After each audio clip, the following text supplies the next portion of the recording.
आज के इस वीडियो में हम बात करने वाले हैं त्रिकोणमिति के एप्लीकेशन के बारे में, यानी अनुप्रयोग के बारे में। तो त्रिकोणमिति के अनुप्रयोग पर आधारित एक चैप्टर रखा गया है, हाइट एंड डिस्टेंस, ऊंचाई और दूरी। अगर इसके अनुप्रयोग की हम बात करें तो जैसे अगर हमको किसी टावर की हाइट को मेजर करनी है, नापनी हो कि कितनी हाइट का है वो, तो उस टावर पे चढ़ने की आवश्यकता नहीं है। हम बड़े आसानी से उसके क्या कर सकते हैं, हाइट को मेजर कर सकते हैं। वो कैसे? अगर ये क्या हो, टावर हो ए बी आपका, ठीक, और हम यहाँ ज़मीन पे खड़े हैं यहाँ कहीं, ठीक, तो क्या करते हैं, किसी तरीके से हम यहाँ से ये एंगल फाइंड आउट कर लें। मान लिया हमने कितना है, 45 डिग्री है ये एंगल। हमने क्या किया, हॉरिजॉन्टल यानी यहाँ ज़मीन से इस हाइट के लिए कहाँ पर, पॉइंट ए के लिए एंगल मेजर कर लिया। तो कितना डिग्री मिलता है, 45 डिग्री मिलता है। और हमने क्या कर लिया, इस टावर से इस पॉइंट पी के लिए मेजर कर लिया, कितना आपका 50 मीटर है। चलिए सपोज कर लिया कितना, 50 मीटर है। तो हमको हाइट बतानी है कि कितना होगा हाइट। तो हाइट अगर हमने ये सपोज कर लिया यहाँ से, तो जरा सोचिए आप, ट्रिग्नोमेट्री के आधार पर हम कहीं टावर पे चढ़ने की बात नहीं करेंगे, हम बस कैलकुलेशन की बात करेंगे। तो tan 45 आप अप्लाई कर दो। tan 45 के लिए परपेंडिकुलर अपान बेस होता है, लंब बटे आधार होता है। तो एच अपान कितना हो जाएगा, 50 हो जाएगा। आधार कितना, 50 मीटर। tan 45 की वैल्यू बताया गया है 1, तो 1 इज इक्वल टू एच अपान 50। तो यहाँ से एच इज इक्वल टू आपको क्या मिल जाएगा, 50 मीटर। ठीक है, जरा देखिए कहीं से भी टावर पे चढ़ने की बात नहीं, बस हमने क्या किया, कैलकुलेशन के आधार पर बता दिया इस टावर की हाइट क्या होगी, बड़े आसान तरीके से। बस हमको क्या चाहिए, एंगल चाहिए किसी तरीके से। ज़मीन पर ये दूरी तो हम नाप सकते हैं बड़े आराम से, ठीक है, क्योंकि ये ज़मीन पर ही दूरी है।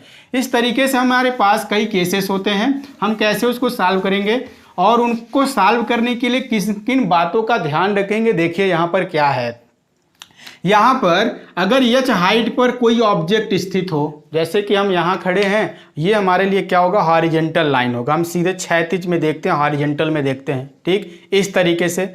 और हम क्या करते हैं, किसी चीज़ को जब ऊपर देखते हैं तो इस तरीके से हमारी आंखें क्या होंगी, थोड़ी सी ऊपर उठ जाएंगी। तो यहाँ पे क्या हो जाता है, उन्नयन कोण बनता है। जैसे अभी हमारी आंखें यहाँ कहीं हो और एच हाइट पर स्थित कोई पॉइंट पी हो, उसको देखना चाहता है, तो हॉरिजॉन्टल से कितना कोण हमारी आंखों ने बनाया, उसको हम लोग क्या कहते हैं, इलेवेशन एंगल कहते हैं, एंगल ऑफ इलेवेशन, या उसी को उन्नयन कोण कहते हैं। उन्नयन मतलब उठा हुआ कोण। हमारी हॉरिजॉन्टल से आंखें कितनी उठ गई, उसको मेजर करने के लिए हमारे पास क्या होता है, नाम एंगल ऑफ इलेवेशन या उन्नयन कोण होता है। ठीक, दूसरी खास बात ध्यान रखनी है, अगर हम एच हाइट पे कहीं स्थित हो, सपोज करिए छत पर हम हो, छत से हम क्या करते हैं, जमीन पे देख रहे हो। छत तो ये हो गया हॉरिजॉन्टल के लिए, और जमीन पे जब देखेंगे तो नज़रों को नीचे झुका के देखना पड़ेगा। इस तरीके से ये क्षैतिज के लिए हो गया। और यहाँ पर अगर हम देखना चाहते हैं तो एंगल क्या होगा, हमारे आंखों पर बना हुआ झुका हुआ एंगल होगा, जिसे क्या कहते हैं, अवनमन कोण कहते हैं। अवनमन मतलब झुका हुआ कोण। क्षैतिज से कितना कोण वो नीचे की तरफ झुक गया। यहाँ पे हम छत पे खड़े हैं, हमारी आंखों के द्वारा क्षैतिज से जितना कोण बना होगा यहाँ पर, वो कोण क्या कहलाएगा, अवनमन कोण कहलाएगा, या फिर एंगल ऑफ डिस्पर्सन एंगल कहलाता है। ठीक है, तो इन दो बातों का आपको ध्यान रखना है और पूरा का पूरा चैप्टर आपका सॉल्व हो जाएगा। बस फिगर बनाना है और फिगर को बना के आपको सिंप्लीफाई कर देना। बहुत आसान तरीका होता है, इतना आसान तो और कोई होगा ही नहीं जितना आसान आपको यहाँ पे क्वेश्चन मिलने वाला है। तो चलिए देखते हैं, पहला क्वेश्चन यहाँ पे क्या है, द एंगल ऑफ इलेवेशन। यहाँ पे पहले कह दिया इलेवेशन एंगल, यानी उन्नयन कोण की बात कर दिया। उन्नयन कोण of the top of A tower की बात किया गया है। तो टावर की अगर बात की गई है तो आप क्या करोगे, सबसे पहले एक टावर बना लोगे। हमने क्या किया, ए बी एक टावर बना लिया, जो कहाँ होगा, एक जमीन पे ही होगा, हॉरिजॉन्टल प्लेन पे ही होगा। तो चलिए हॉरिजॉन्टल प्लेन को भी हमने क्या कर दिया, इस तरीके से बना लिया। ठीक है, जब भी आप जमीन को खींचोगे या प्लेन को खींचोगे तो एक लाइन खींचोगे, और उसी के साथ साथ अगर किसी भी हाइट वाली ऑब्जेक्ट को बनाओगे तो एक सीधा सीधा लाइन खींचोगे, ताकि जमीन और इस हाइट वाले ऑब्जेक्ट के बीच में कितने डिग्री का एंगल बन जाए, 90 डिग्री का एंगल बन जाए। आपका ये भी क्या हो गया, टावर हो गया। From A point on the ground, यहाँ पे ग्राउंड पे कोई एक पॉइंट हमने सपोज कर लिया, वो कौन है, सी है, which is 30 metre away from the foot of the tower. Foot of the tower क्या है, यहाँ है बी पॉइंट। उस बी पॉइंट से कितनी अवे दूरी पर, कितनी दूरी पर है वो, 30 मीटर की दूरी पर है। देख लीजिए यहाँ पे सारी चीज़ें आप सपोज करोगे, बिल्कुल उस क्वेश्चन को जैसे जैसे पढ़ते जाएंगे वैसे वैसे। हमने क्या कहा, किया है, एक टावर को बनाया AB, उस टावर के फुट से एक पॉइंट है ग्राउंड पे ही, जमीन पे ही, कितनी मीटर की दूरी पर, 30 मीटर की दूरी पर है। देखिए यहां से लेके यहां तक की दूरी कितनी है, 30 मीटर की दूरी है। तो find the height of the tower, हमसे पूछा जा रहा है इस टावर की हाइट क्या होगी। चलिए हमने क्या कर लिया, यहाँ पे जो नहीं हमको पता उसको हम एच हाइट के लिए सपोज कर लिए एच हाइट है। अब क्या करेंगे, सी को ए से मिला देंगे ताकि हम क्या कर सके, एक राइट एंगल ट्रायंगल को बना सके। अब हमारे पास एक राइट एंगल ट्रायंगल बन गया। इस राइट एंगल ट्रायंगल में ये क्या हो गया, परपेंडिकुलर हो जाएगा, ये बेस हो जाएगा और ये क्या होगा, हाइपोटेनियस हो जाएगा। अब एक खास बात एक बार फिर से पढ़ लेते हैं, the angle of the elevation of the top of a tower from a point on the ground which is 30 meter away from the foot of the tower is 30 degree. एक बात और, यहाँ पे 30 मीटर के साथ साथ यहाँ पे इलेवेशन एंगल कितना डिग्री दिया हुआ, 30 डिग्री दिया हुआ है। तो इसको भी आप यहाँ पे क्या करोगे, इलेवेशन एंगल है तो हॉरिजॉन्टल से कितना ऊपर एंगल बना होगा, वो 30 डिग्री एंगल बना होगा। इसको भी आप क्या करोगे, डिनोट कर दोगे। आपका ये फिगर बिल्कुल रेडी है। इस फिगर में आप क्या क्या चीज़ों को, ए भी आपका क्या है, टावर है, चाहे आप लिख सकते हो ए भी क्या है, यहाँ पर टावर है, ठीक है। इन सभी चीज़ों को लिखेंगे तो पूरा ये इतना तो भर ही जाएगा। इन सब चीज़ों को आपको क्या करना है, स्वतः लिख लेना। ए बी क्या है, टावर है, बी सी क्या है, यहाँ पे ग्राउंड डिस्टेंस है, यहाँ ए सी क्या है, हाइपोटेनियस है, 30 डिग्री जो एलिवेशन एंगल, ठीक है, और ये 30 metre away from foot a point c है, इसको आप लिख सकते हो। तो सारी चीज़ों को आपको क्या करना है, लिखना है। यहाँ एच क्या करना है, सपोज करना, हाइट उसका क्या है, एच है। हम क्या करने वाले हैं, केवल सिंप्लीफाई करने वाले हैं। कैसे, देख सकते हैं हाइट और बेस यानी परपेंडिकुलर और बेस में हमको रिलेशन बन रहा है। हमको क्या चाहिए, एच चाहिए, हाइट चाहिए। हाइट चाहिए तो एक चीज़ हमारे पास क्या है, यहाँ पे ग्राउंड का डिस्टेंस पता है हमको। अगर हाइट पूछा गया और ये दिया हुआ है तो परपेंडिकुलर और बेस में रिलेशन, परपेंडिकुलर और बेस में रिलेशन किसके लिए होता है, tan के लिए होता है। तो tan 30 इज इक्वल टू आप लिखोगे सीधे सीधे ए बी अपान क्या चीज, BC। अगर ये जो कर लिया वो क्वेश्चन सॉल्व कर लिया। tan 30 की वैल्यू आपको याद होना चाहिए। tan यहाँ पे tan 30 की वैल्यू कितना हो जाएगा, √1/√3 होता है tan 30 की वैल्यू, ठीक है। tan 30 की वैल्यू हमारे पास अगर है तो हम यहाँ क्या करेंगे, इसको पुटअप कर देंगे। tan 30 की वैल्यू 1/√3 हो जाएगा। AB की वैल्यू हमारे पास क्या है, h है। चलिए h लिख दिया हमने। BC कितना है, 30 मीटर है, इसको भी लिख दिया। अब यहाँ क्या करना है, क्रॉस मल्टीप्लाई करना है, 31 में हो जाएगा, ठीक, और h√3 हो जाएगा। और h इज इक्वल टू लिखेंगे तो 30/√3 लिखना पड़ेगा। ये जाएगा इधर, डिवाइड करेगा तो डिवाइड कर रहा है। एक काम और कर देना है, क्लास 9th में आप परिमीकरण करना सीखे होंगे, रेशनलाइज करना है तो √3/√3 से आप मल्टीप्लाई कर दोगे तो 30√3 अपान, ये देखिए इससे मल्टीप्लाई होगा, दोनों √3 3 हो जाएगा, कैंसिल कर देंगे तो 10 यानी 10√3 मीटर आपका यहाँ पे क्या हो जाएगा, डिस्टेंस हो जाएगा। ठीक, इस तरीके से हम ये कैलकुलेट कर लिए कि इसकी जो हाइट होगी वो कितनी होगी, 10√3 होगी, 10√3 हो जाती है। इस क्वेश्चन को सॉल्व करने के लिए, इस तरीके के क्वेश्चन को सॉल्व करने के लिए हमको √3 की वैल्यू भी याद करना पड़ता है 1.732 और √2 की वैल्यू याद रखना पड़ता है 1.414। ठीक है, क्वेश्चन में भी दिया जाता है और नहीं भी दिया जाता है, हम क्या करते हैं यहाँ पर उन सब वैल्यू को पुटअप करके क्या करेंगे, सिंप्लीफाई कर लेंगे और एक्यूरेट आंसर बताएंगे क्या होता है। वो मीटर में है, सेंटीमीटर में, जैसे भी रहेगा जिस यूनिट में, उस यूनिट में हम क्या करेंगे, कैलकुलेट कर देंगे। अब बढ़ते हैं सेकंड क्वेश्चन की तरफ। सेकंड क्वेश्चन में क्या है इंफॉर्मेशन, यहाँ एक ट्री है, ठीक, एक पेड़ है जो आंधी की वजह से क्या हो जाता है, टूट जाता है। ये दोनों के दोनों क्वेश्चन जो है वो एनसीईआरटी पोर्शन का ही है। तो यहाँ पहला क्वेश्चन तो हो चुका, दूसरे क्वेश्चन की अगर हम बात करें तो एक ट्री है, पेड़ है जो आंधी की वजह से क्या हो जाता है, टूट जाता है। तो चलिए सबसे पहले पेड़ को ही हमने बना लिया, ये हो गया पेड़। कहाँ पर होगा, ये ज़मीन पर ही होगा, कहीं हवा में तो होगा नहीं, ये ज़मीन पर ही पेड़ है। ए बी क्या है, ये आपका पेड़ हो गया।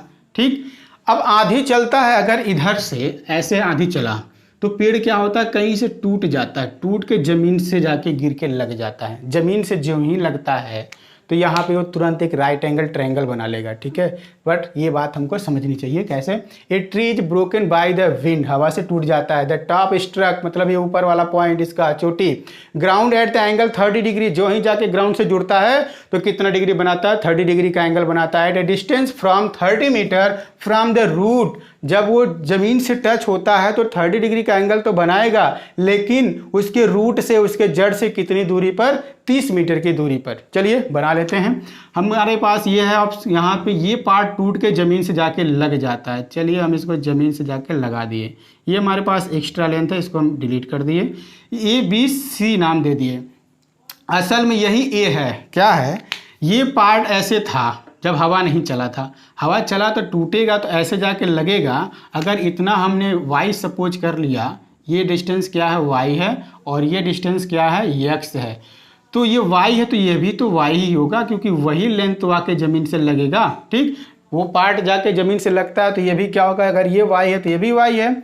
और एक खास बात, जो ही ज़मीन से लगता है तो ये कितना डिग्री का एंगल बनाता है, 30 डिग्री का। ऐसे जाके ज़मीन से जब भी टकराएगा तो यहाँ कितने अंश का कोण बना लेगा, 30 अंश का कोण बना लेगा, क्योंकि यहाँ आपको क्वेश्चन में वो चीज़ दे रखा है। देखिए एंगल 30 डिग्री है।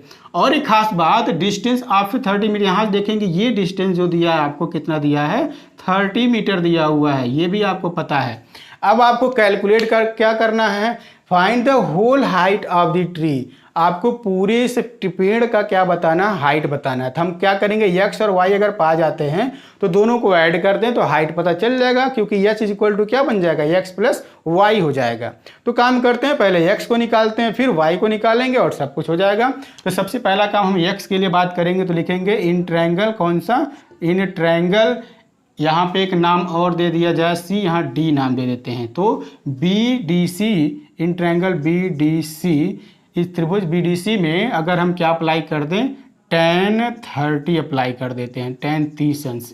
अगर tan 30 अंश अप्लाई करेंगे तो इतना अपान इतना लिखना पड़ेगा, यानी BD अपान क्या लिखेंगे हम लोग, BC लिखेंगे। BD की वैल्यू क्या है, x है, और BC की वैल्यू क्या है, 30 है, और tan 30 की वैल्यू 1/√3 है।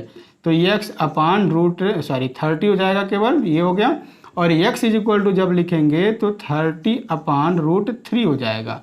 फिर से इसका रेशनलाइजिंग कर दीजिए, √3 अपान √3, इसी से ऊपर नीचे मल्टीप्लाई कर देंगे, और ऐसा करने से ये हो जाएगा 30 √3 अपान 3, कैंसिल कर देंगे तो ये हो जाएगा 10, और x इज इक्वल टू 10√3 आ जाएगा। एक वैल्यू हमको मिल चुका है। ठीक, अब दूसरा काम करते हैं, इसी ट्रायंगल में हम अप्लाई करेंगे। देखिए परपेंडिकुलर, जहाँ पे हाइपोटेनियस और बेस में क्या रिलेशन होता है, कास का होता है क्या, बेस अपान हाइपोटेनियस, देख सकते हैं बेस अपान हाइपोटेनियस के यहाँ कास का होता है रिलेशन। तो चलिए कास के लिए बात कर लें, फिर से एक बार करते हैं। त्रिभुज इसी में, ट्रायंगल इसी में, क्या चीज़, कास 30 अप्लाई कर देंगे। कास 30 अप्लाई करते ही बेस अपान हाइपोटेनियस की बात करेंगे। बेस कितना है, BC है, और हाइपोटेनियस कितना है, CD है। चलिए लिख दिया हमने।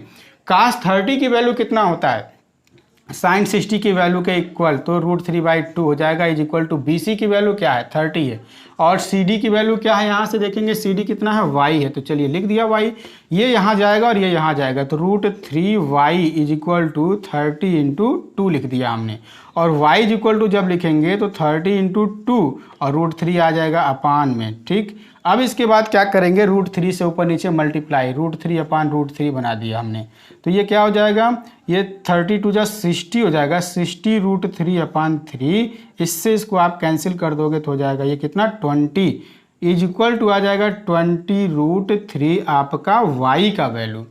x और y हमको मिल जाता है। अब क्या करना, सीधे x और y को ऐड कर देना, हाइट पता चल जाएगा।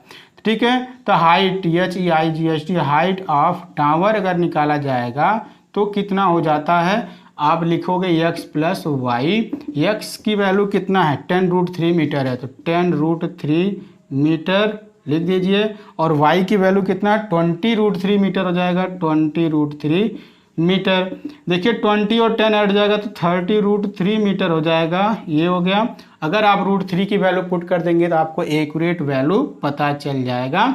इस तरीके से हम क्या करते हैं, क्वेश्चन को सॉल्व करेंगे। सबसे पहला काम उस क्वेश्चन को ध्यानपूर्वक पढ़ना है। दूसरा काम क्या करना है, जिस आधार पे वहाँ पे कहा रहेगा फिगर डायग्राम बनाने के लिए उसको अच्छे तरीके से बनाएंगे। तीसरा काम ये ध्यान रखना है कि कौन कौन से साइड में वहाँ पे आपको वैल्यू दिया गया है। जिसमें दिया रहेगा और जिसमें आप सपोज कर रहे हो वैल्यू जो आपको कैलकुलेट करना है, वो सब के लिए आपको क्या करना है, बस रेशियो देखना है कौन से ट्रिग्नोमेट्रिक रेशियो का यहाँ पे बन रहा है। tan का ज़्यादातर बनता है, tan का बन गया तो ठीक है, नहीं तो cos का sin का जिसका भी बनेगा उन्हीं तीनों में से किसी एक को बना करके आपको क्या करना है, वैल्यूज को रखते हुए सिंप्लीफाई कर देना है। ठीक, तो मिलते हैं इसी तरीके से कुछ नए वीडियो में, तब तक के लिए दीजिए इजाजत, बाय बाय।